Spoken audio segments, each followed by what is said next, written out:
मध्य प्रदेश के मुख्यमंत्री शिवराज सिंह चौहान ने कांग्रेस और कमलनाथ पर हमला बोलते हुए कहा है कि कांग्रेस ने वचन पत्र में वादा किया था कि किसानों को आधुनिक तकनीकी और आधार पर सब्जी, मसाला, औषधि, फल व फूल उत्पादन आदि के लिए पॉली हाउस और ग्रीन हाउस की वर्तमान योजनाओं के साथ छोटे आकार की 1000 से 5000 वर्ग फीट की यूनिट लगवाएंगे व रियायती ब्याज दर पर बैंक से ऋण उपलब्ध करवाएंगे। कांग्रेस के झूठ को मैं रोज उजागर करने का काम करता हूं। जितने वादे ध्यान में आए वो सब के सब उनने नोट करवाए, वचन पत्र में छाप दिए, जनता को उनने प्रॉमिस कर लिया लेकिन पूरे नहीं किए।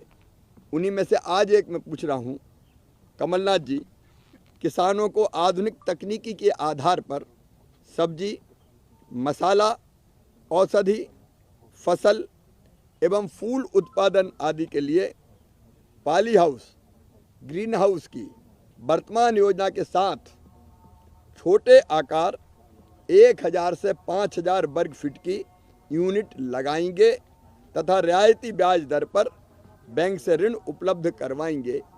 1.25 साल में कितनी यूनिट लगी और किस किसान को रियायती दरों पर आपने ऋण उपलब्ध करवाया, इसका तो जवाब दीजिए कमलनाथ जी। राजधानी भोपाल में आयोजित वानिकी सम्मेलन को संबोधित करते हुए मुख्यमंत्री शिवराज सिंह चौहान ने कहा कि हमने तो अपनी दुनिया अलग बना ली है और जंगल में रहने वालों से कहते हैं कि अपने जंगल आप ही बचाएं। लेकिन जवाबदारी केवल उनकी नहीं है, हमारी भी जिम्मेदारी है कि जंगल में रहने वाले जनजातीय भाई बहन सुखी रहें और जंगल उनके जीविकोपार्जन का साधन बन जाए। मैं ये भी मानता हूँ काम कठिन है क्योंकि विकास और प्रकृति दोनों का तालमेल कई बार कन्फ्लिक्ट होते हैं, झगड़े होते हैं।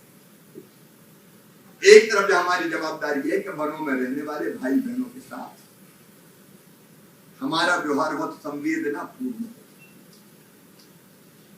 क्योंकि ये बात मुझे कई बार लगती है कि तथाकथित सभ्य समाज ने अपनी दुनिया तो अलग बसा ली। गगनचुंबी अट्टालिकाएं, भव्य भवन, बड़े बड़े शहर, यहाँ भी तो कभी जंगल ही थे। यहाँ बैठे ये 9 लाख की भीड़ थी पूरी की पूरी। ये फॉरेस्ट नहीं था, क्या था? ये 4 इमली को चोर इमली कहते थे पहले। वहां कहते थे कि मतलब उसका मतलब आता ये था कि जंगल ही जैसा था। कहीं हो सकता था चोरी वोरी करने वाले लोग जंगल में आके कहीं, इसलिए नाम पड़ा। लेकिन ये सब जंगल ही तो था। वल्लभ भवन भी जंगल पे ही बना हुआ। हमने तो अपनी दुनिया अलग बना ली और जंगलों में रहने वाले बेचारे, अब उन पे हम सब थोप देते कि तुम ही जंगल बचाओ। उनको और जितना धकेल सकते अंदर धकेल दो। मुझे लगता है कि वो भी एक ऐतिहासिक अन्याय है। हमारी मतलब फॉरेस्ट डिपार्टमेंट की नहीं कह रहा, हम कुल मिला के जो केवल जवाबदारी उनकी नहीं है,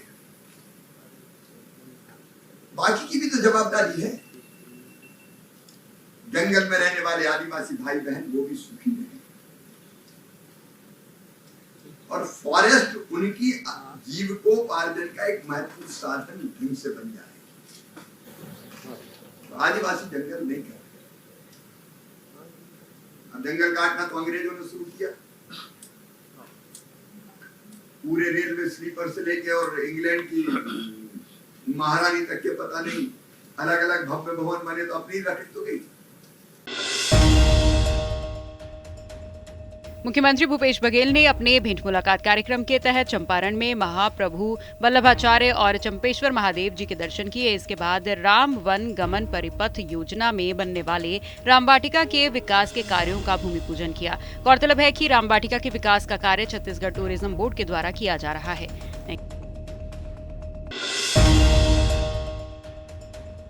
मध्य प्रदेश में बीजेपी हर जिले में विकास यात्रा निकाल रही है। इस विकास यात्रा में शिवराज सरकार के पीछे 3 सालों के विकास से जनता को रूबरू करवाया जा रहा है और नए विकास कार्यों की शिलान्यास और भूमि पूजन हो रहा है। बीजेपी की विकास यात्रा में सबसे सक्रिय गृह मंत्री नरोत्तम मिश्रा हैं। अपने अतीत में हारे हुए चुनाव से सबक लेते हुए इस बार कोई कसर नहीं छोड़ना चाहते। गृह मंत्री इस बार चुनाव हारे तो सीएम की रेस से बाहर हो जाएंगे। अपनी विकास यात्रा के दौरान गृह मंत्री नरोत्तम मिश्रा ने पूर्व सीएम कमलनाथ पर भी तंज कसते हुए कहा है कि कांग्रेस की गुटबाजी में कमलनाथ जी अभिमन्यु की तरह फंस गए। कमलनाथ जी को लेकर लगातार बातें आ रही हैं, कांग्रेस के बयान आ रहे हैं, लगातार गुटी राजनीति बिगड़ी कांग्रेस। इस कदर फंसा लिया है कमलनाथ जी को कि अभिमन्यु भी नहीं फंसा होगा चक्रव्यूह।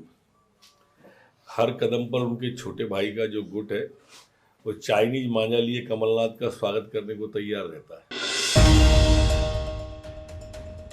जोरहट्टा हवाई पट्टी को अब रीवा एयरपोर्ट के रूप में जाना जाएगा। रीवा एयरपोर्ट के निर्माण का शिलान्यास 15 फरवरी को होना है। इस कार्यक्रम में केंद्रीय नागरिक उड्डयन मंत्री ज्योतिरादित्य सिंधिया और मुख्यमंत्री शिवराज सिंह चौहान शामिल होंगे। शिलान्यास कार्यक्रम का पूर्व मंत्री एवं रीवा से बीजेपी विधायक राजेंद्र शुक्ला ने कार्यक्रम की तैयारियों का जायजा लिया। इस अवसर पर विधायक शुक्ला ने कहा कि रीवा एयरपोर्ट के बनने के बाद विंध्य क्षेत्र का विकास तेज गति से होगा।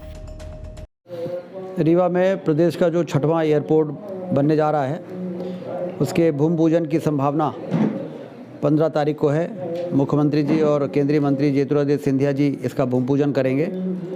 उसी का निरीक्षण करने हम लोग यहाँ पर आए थे और लंबे समय से ये प्रतीक्षा रही है कि और मांग रही है कि विंध्य क्षेत्र एक ऐसा है जो एयर कनेक्टिविटी से अभी अछूता है, जिसके कारण यहाँ का विकास पर विपरीत असर पड़ रहा था। टूरिज़्म हो, निवेश हो, इंडस्ट्रियल और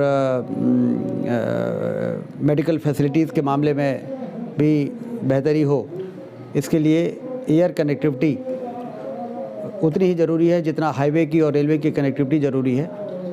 तो लंबी कवायद के बाद ये स्वीकृति हुई है और अब इसका भूमि पूजन हो रहा है। ये विंध्य क्षेत्र के लिए बहुत ही खुशी का क्षण है और हम सब मुख्यमंत्री जी का और सिंधिया जी का स्वागत करेंगे और इस सौगात के लिए बड़ी संख्या में लोग यहाँ पर इकट्ठा होकर उनको धन्यवाद देंगे। राजधानी भोपाल के भेल दशहरा मैदान पर रविवार को भीम आर्मी के बैनर तले दलित, आदिवासी और पिछड़ा वर्ग के संगठनों का बड़ा शक्ति प्रदर्शन हुआ। अपनी 15 मांगों को लेकर भीम आर्मी और अन्य दलित पिछड़ा वर्ग के संगठनों ने प्रदर्शन करते हुए सरकार को अपनी ताकत दिखाने की कोशिश की है।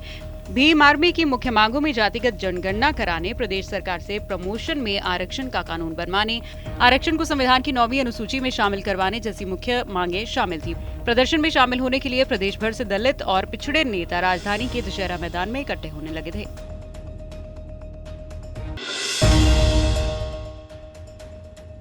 मध्य प्रदेश में शराब को लेकर पूर्व सीएम उमा भारती के विरोध के चलते शिवराज सरकार बैकफुट पर आ गई है।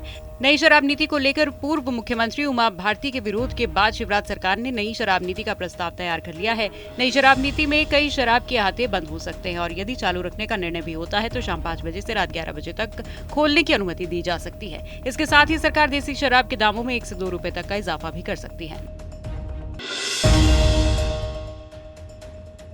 पन्ना टाइगर रिजर्व में पर्यटकों की बड़ी लापरवाही का वीडियो सामने आया है। वीडियो में एक नाले के पुल पर एक बाघिन पर्यटकों से घिरी हुई है। इस पुल पर बाघिन के दोनों ओर चंद कदम पर कुछ वाहन है जिस पर पर्यटक सवार नजर आ रहे हैं। वहीं पुल के नीचे 4 शावक खड़े दिखाई दे रहे हैं। टाइगर रिजर्व का ये वीडियो पर्यटकों की लापरवाही बयान कर रहा है। बताया जा रहा है कि जंगल में एक बाघिन निकल कर आ रही थी, उसके पीछे 4 शावक दौड़ रहे थे। शावकों के साथ टहलते हुए बाघिन नाले के पुल पर चढ़ गई थी।